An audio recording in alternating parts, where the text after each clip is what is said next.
হচ্ছে তৈরি পোশাক ও প্রক্রিয়াজাত খাদ্য রপ্তানি। এমন অবস্থায় বেনাপোল, ভোমরা, আখাউড়া, বাংলাবান্ধা, সোনা মসজিদ সহ বেশিরভাগ স্থলবন্দরে আটকে আছে নানা পণ্যবাহী ট্রাক। হঠাৎ এই নিষেধাজ্ঞার ফলে ভোগান্তিতে পড়েছেন রপ্তানিকারকরা। অনেকেই না জেনে তাদের পণ্য নিয়ে বন্দরে পড়েছেন বিপাকে। এর আগে শনিবার স্থলবন্দর দিয়ে বাংলাদেশের তৈরি পোশাক ও কিছু প্রক্রিয়াজাত পণ্য আমদানির উপর নিষেধাজ্ঞা জারি করে ভারতের বৈদেশিক বাণিজ্য অধিদপ্তর। এর ফলে কেবল নবসেবা ও কলকাতা সমুদ্র বন্দর দিয়ে বাংলাদেশের তৈরি পোশাক ভারতে প্রবেশের অনুমতি পাবে। এছাড়া আসাম, মেঘালয়, ত্রিপুরা, মিজোরাম দিয়ে ফলের স্বাদযুক্ত কার্বোনেটেড পানীয় ও প্রক্রিয়াজাত খাদ্য সামগ্রী আমদানিতে নিষেধাজ্ঞা দেওয়া হয়। এই চার রাজ্যের পাশাপাশি চ্যাংরাবান্ধা ও ফুলবাড়ি শুল্ক স্টেশন দিয়ে প্লাস্টিকজাত পণ্য, কাঠের আসবাবপত্র সহ প্রক্রিয়াজাত পণ্য আমদানিতেও নিষেধাজ্ঞা দেওয়া হয়েছে। তবে ভারতের মধ্য দিয়ে নেপাল ও ভুটানের উদ্দেশ্যে পরিবহন করা বাংলাদেশি পণ্যের ক্ষেত্রে এই নিষেধাজ্ঞা প্রযোজ্য হবে না।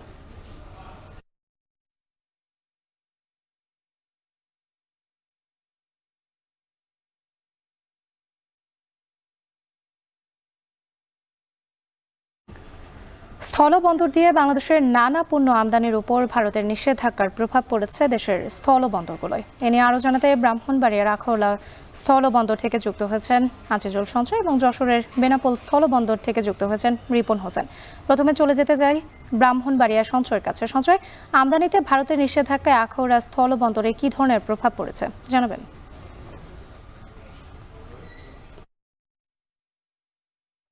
আখাউড়া স্থলবন্দরটি শতভাগ রপ্তানিমুখী বন্দর, যার ফলে স্বভাবতই কিন্তু এই যে ভারতের যে নিষেধাজ্ঞা, যার সবচেয়ে বেশি প্রভাব পড়বে কিন্তু এই আখাউড়া স্থলবন্দরে।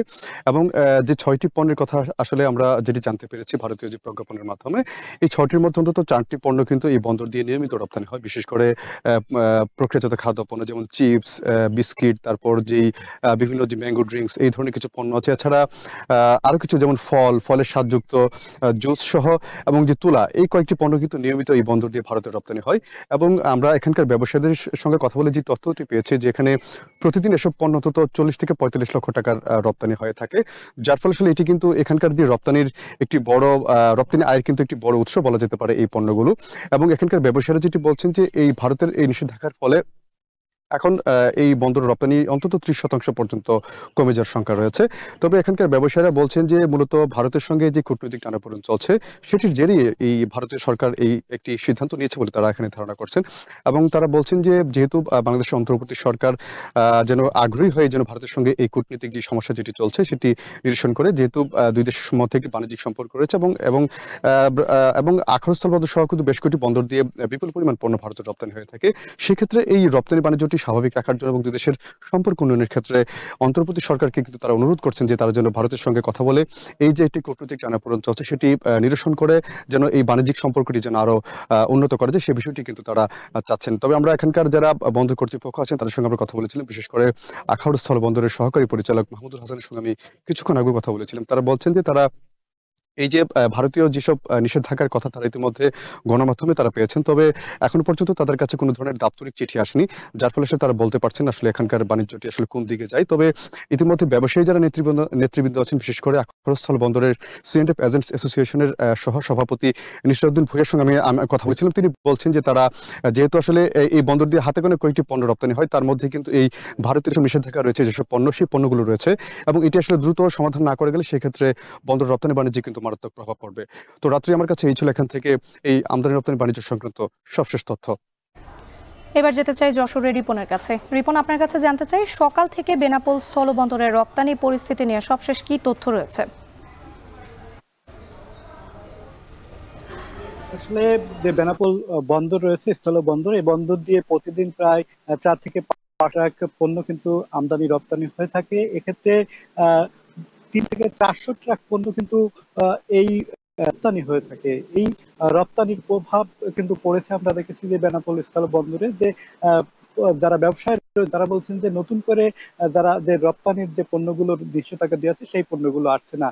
তবে বন্দর কর্তৃপক্ষ আমি কথা বলেছি, তারা বলেছেন যে এখনো পর্যন্ত যে রপ্তানি প্রক্রিয়া সেটি পুরোপুরি ওই না হওয়ার কারণে তারা বলতে পারছেন না আসলে কত ট্রাক পণ্য এখন পর্যন্ত রয়েছে তাদের বন্দরে, যে কি মান পণ্য আটকা পড়েছে এমন তথ্য কিন্তু তাদের কাছে নেই। আপনি যদি একটু তথ্য দিয়ে রাখি, 2024 থেকে 2025 সালের এই মার্চ মাস পর্যন্ত এই বন্দর থেকে প্রায় 34,909 মেট্রিক টন পণ্য কিন্তু আমদানি হয়েছে, এই রপ্তানি হয়েছে। এই সে থেকে প্রায় 5,640 কোটি টাকা কিন্তু যে লেনদেন হয়েছে। যারা ব্যবসায় রয়েছেন তারা বলছেন যে এই নিষেধাজ্ঞার ফলে তাদের ব্যবসা বাণিজ্যের প্রভাব পড়বে, বিশেষ করে বন্দরের প্রভাব পড়বে, অর্থনৈতিকভাবে প্রভাব পড়বে। বিশেষ করে যে এই অঞ্চলের যে মিল কারখানাগুলো রয়েছে, এই পণ্যগুলো রপ্তানির ক্ষেত্রে যে প্রভাব ছিল সেটি কিন্তু এই যে মিল কারখানাগুলো সেটির উপর পড়বে। বিশেষ করে ব্যবসায়ীরা বলছেন যে এই রাজস্ব কম হবে এই বন্দর থেকে। তো বলছেন যে এই যে নিষেধাজ্ঞা দেওয়া হয়েছে সেই নিষেধাজ্ঞা কাটিয়ে দ্রুত দুদেশের সরকার কথা বলে তাদের পারস্পরিক সিদ্ধান্তের মাধ্যমে কিন্তু এটি সমাধান করলে তাদের ব্যবসা বাণিজ্যের জন্য সুবিধা হবে। সব মিলাই ছিল এখানকার আমার কাছে সর্বশেষ রাত্রি। স্থলবন্দর দিয়ে বাংলাদেশের নানা পণ্য আমদানির উপর ভারতের নিষেধাজ্ঞার প্রভাব পড়েছে দেশের স্থলবন্দরগুলোয়। এ নিয়ে বিস্তারিত জানাতে ব্রাহ্মণবাড়িয়া ও যশোর থেকে যুক্ত ছিলেন সহকর্মীরা। এদিকে ভারত স্থলপথ ব্যবহার করে পণ্য আমদানি বন্ধ